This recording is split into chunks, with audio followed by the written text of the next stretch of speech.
Hini kasingi ka artarik ujimang arhajar arpuar ka Madras Institute of Orthopedics and Traumatology International Hospital Chennai harangkat ka jingesno oktilang ka Bethany Hospital kala Pynlong ka camp ajing sumar Budlum ka basdang menta kasingi batkut hadu ka hanyau tarik ujimang arhajar arpuar. Hakani kasingi habakran shikilar pathai khubor u Dr. Chetan, Dr. Raghav jongka Miot Hospital kila Pynshai Halor ki rukam sumar ki badan Jingpang ha Budlum bat kila batai ru bon ki Jingpynshai ki ban yo nakani ka kam ban Pynlong hakini kisingi ban wan. What we are looking forwards, okay, a lot of patients, they have back pain and they have difficulty in walking long distances, okay.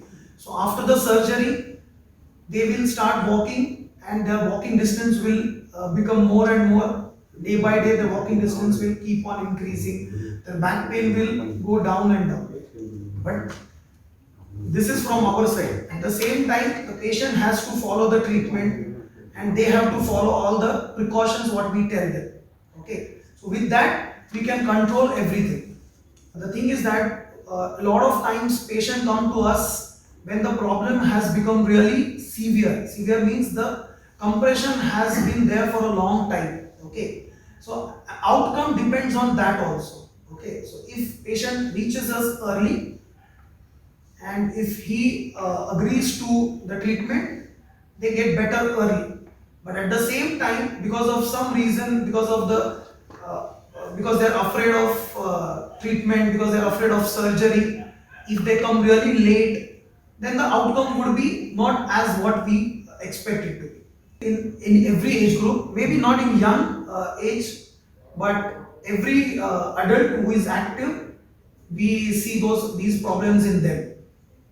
Starting from 18 till 70, 80, we see these kind of problems. In old age, we see people falling down and suffering fractures in the back because of poor calcium in the bones, what we call as osteoporosis. We can treat them with rest medicines, with the treatment of osteoporosis to surgery. It depends on how small a problem is or how big a fracture is. So we will see whatever we can do here, maximum procedures we'll try to do here. But some of the complex procedures which requires a little more advanced technology such as machines and other things which are not present here, those patients we will be treating at Miot Hospital.